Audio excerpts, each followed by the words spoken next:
नमस्कार बच्चों, मैं Sudha Gupta from Love International school. आज हम लेकर आए हैं आपके सामने कक्षा 7 की बसंत भाग 2 का वीडियो नंबर हमारा जो है हमारा पार्ट 6 रक्त और हमारा शरीर। अब ये रक्त और हमारा शरीर से क्या तात्पर्य है, आप क्या जान पाओगे? रक्त और हमारा शरीर पाठ में क्या दिया हुआ है, इसके अंदर है क्या?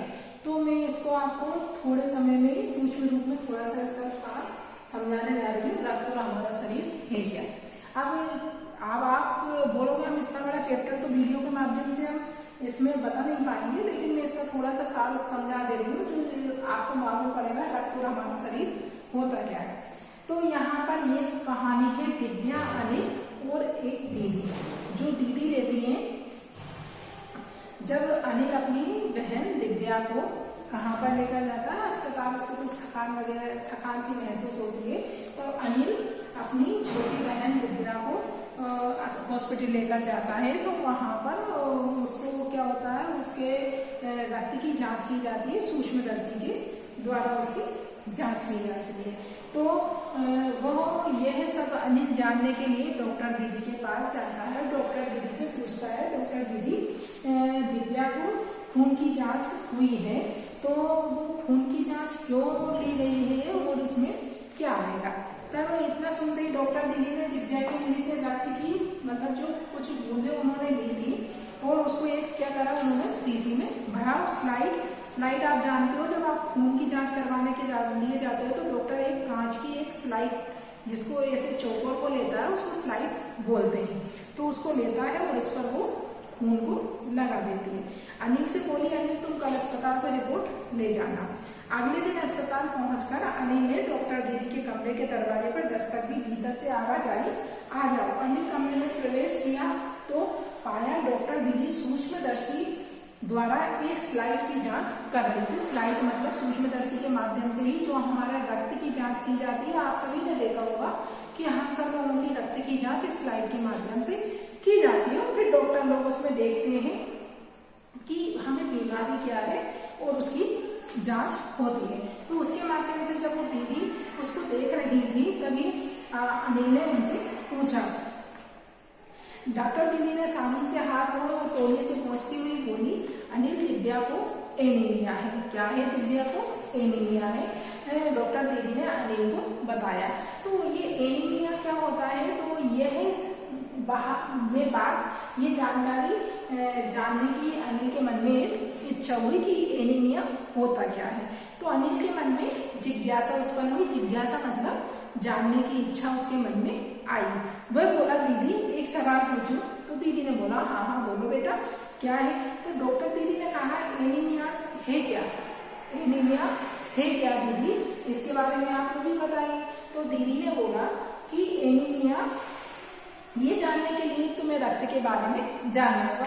अगर एनीमिया, मैं आपको बताती हूँ, एनीमिया एक रक्त से संबंधित बीमारी रहती है। आपने देखा होगा बहुत से लोगों जिससे खून की कमी आती है।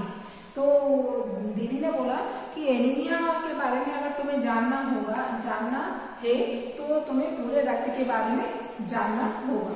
तो डॉक्टर दीदी अनिल को ये बात बताने लगी कि हमारे शरीर में 2 तरह के रक्त कणिकाएं होती हैं। जैसे आपने एक तो सुना होगा लाल रक्त कणिकाएं, एक होती है हमारे अंदर सफेद रक्त कणिकाएं।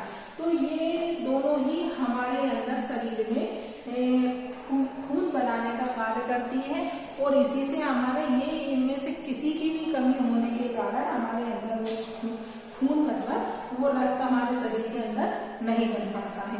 तो उन्होंने बताया कि प्लेटलेट कण कहते हैं, मतलब ये जो छोटे छोटे कुछ लाल और सफेद हमारे अंदर कुछ कण रहते हैं, कुछ तो सफेद तरीके होते हैं और कुछ लाल तरह के हमारे अंदर कण होते हैं। तो इन दोनों के ही कारण हमारे शरीर में जो रक्त का निर्माण होता है। तो इसी तरह से उन्होंने जब अनिल से कहा कि तुम देखिए सूक्ष्मदर्शी यंत्र से, उसने जब स्लाइड पे देखा तो जो हमारे रक्त की कणिकाएं हैं वो उसको बालूशाही जैसी गोल गोल बड़ी बड़ी नजर आने लगी। तो इस तरह से जब दीदी से उन्होंने इसके बारे में और जानने की कोशिश की अनिल ने, तब उन्होंने ये बताया कि ये जो रक्त की जो कणिकाएं हैं, ये कण होते हैं सफेद लाल रक्त के जो कण होते हैं वही हमारे शरीर का निर्माण करते हैं। और इसके लिए हमें क्या करना चाहिए, हमें पौष्टिक आहार खाना चाहिए। जब तक हम पौष्टिक आहार नहीं लेंगे तब तक हमारे अंदर कोई पोषक तत्व नहीं जाएंगे। जैसे पहुंचने हवा से जो ऑक्सीजन तुम प्राप्त करते हो, जो शरीर के हर हिस्से में पहुंचाने का काम इन कणों का ही होता है। जो हम ऑक्सीजन, आपने देखा होगा हम हवा से ही ऑक्सीजन लेते हैं, आपको पता है। तो जो ऑक्सीजन जो हमारे शरीर के अंदर जो पहुंचाते हैं वो इन कणों के द्वारा ही होती है। इनका जीवन काल लगभग 4 महीने होता है। 4 महीने के होते होते ये नष्ट होते हैं, लेकिन एक साथ नहीं, धीरे धीरे, कुछ आज कुछ कल कुछ उससे अगले दिन। मतलब ये जो कण होते हैं, अगर इनकी हमें प्रतिरोधन क्षमता नहीं बढ़ा सकते, जैसे अगर हम पोषक आहार नहीं लेंगे तो इनकी क्या होती है, धीरे धीरे ये क्या होते जाते हैं, ये धीरे धीरे नष्ट हो जाते हैं। तब तो कुछ ही महीनों में ये खत्म हो जाते होंगे। अनिल ने कहा। ये सुनकर डॉक्टर दीदी मुस्कुराने लगी। नहीं, ऐसा नहीं है, शरीर में हर समय नए कण बनते रहते हैं। अब आप ये यहाँ पर जानोगे कि शरीर में ऐसा नहीं है कि हमारे अंदर 1000 कण हैं तो धीरे धीरे नष्ट हो जाएंगे। नहीं, कुछ कण जैसे नष्ट होते हैं तो कुछ नए कण हमारे शरीर में वापस बनते हैं। अब इनके लिए हमें क्या करना चाहिए, कारखानों को प्रोटीन, लौह तत्व और विटामिन डी कच्चे माल, जिस तरह एक कारखाने में कच्चे माल की आवश्यकता होती है। आपको पता है कि कारखाने में जितना भी जो सामान बनाया जाता है उसके लिए हम कच्चा माल लेते हैं कि नहीं लेते हैं। उसी तरह हमारे शरीर के निर्माण के लिए भी हमें इस तरह के तत्वों की आवश्यकता होती है, तब हमारे शरीर का निर्माण होता है। जैसे आपने जो प्रोटीन, लोहा तत्व, विटामिन रूप में कच्चे माल की जरूरत होती है, पौष्टिक आहार, लेकिन आजकल के बच्चे ये सारी चीजें नहीं लेते हैं। जैसे हमने सुना होगा किसी के बाल सफेद होते हैं,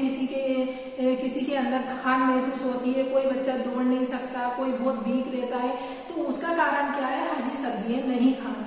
अगर आप हरी सब्जियां नहीं खाओगे तो वो प्रोटीन हमारे शरीर में पहुंचेगा क्या, जितना लोहा तत्व, कैल्शियम, ये सारी चीजें हमें किसमें प्राप्त होती है, दूध। सबसे ज्यादा हमें दूध से ही कैल्शियम प्राप्त होता है। तो ये सारी वस्तुएं, ये चीजें हमारे शरीर के अंदर जब तक नहीं जाएंगी तब तक हमारे शरीर का अच्छी तरह से निर्माण नहीं होगा। तो इन्हीं जो हमारे अंदर ये सारी चीजें नहीं पहुंच पाती पर्याप्त मात्रा में, इसीलिए हमारे अंदर एनीमिया की कमी हो जाती है, मतलब लाल कणों की कमी हो जाती है। मतलब हमारे अंदर जो खून की जो बनने की प्रतिरोधन क्षमता है वह कम हो जाती है। तो इसकी कमी को दूर करने के लिए हमें का निर्माण करना है, तो हमें पौष्टिक आहार लेना है। और मेरा भी आप सभी से यही निवेदन है कि आप सब अपने खाने में और नाश्ते में सब्जियां खाएं। जैसे कुछ बच्चे रहते हैं वो कभी भी सब्जी लेकर नहीं आते हैं, बहुत से बच्चे अचार से ही रोटी खा लेते हैं। नहीं बेटा, सब्जी खाना आप लोगों के लिए बहुत जरूरी है, अपनी सेहत के लिए दूध पीना जरूरी है। तो ये सारे काम आप अपने दिनचर्या में शामिल कीजिए और अपने शरीर को स्वस्थ बनाइए। जय हिंद, जय भारत।